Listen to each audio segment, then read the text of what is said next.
মাঝে মাঝেই ঠান্ডাটা একটু বেশি থাকে এবং এই ঠান্ডার কারণেই দেখা যায় বাইরে বের হলে অনেকটাই ভোগান্তিতে পড়তে হয়। আসলে ভোগান্তি বলতে কিছু নাই, এটা অভ্যাস হয়ে যায়। তবে যারা নতুন আসে তাদের একটু সমস্যা করতে হয় এবং লন্ডনে বিশেষ করে সকালবেলাও কিন্তু অনেক মানুষ কাজে বের হন এবং তারা যার যার গন্তব্যে অনেক পায়ে হেঁটেই রওনা হন।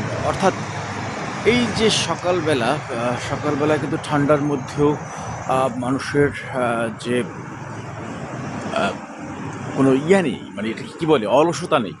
হ্যাঁ? কারণ হচ্ছে সবাই কিন্তু যার যার মতো করে উম আ বাইরে বের হয়ে যান এবং কাজে যোগ দেওয়ার জন্য তারা সবসময় প্রস্তুত থাকে।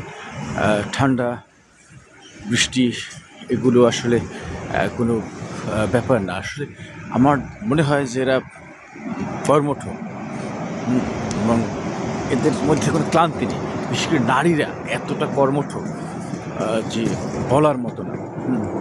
কারণ এরা পুরুষের সাথে সমান তালে তাল মিলিয়ে তারপর চলাফেরা করে এবং তারা কাজের ক্ষেত্রে কোনো পিছিয়ে নেই।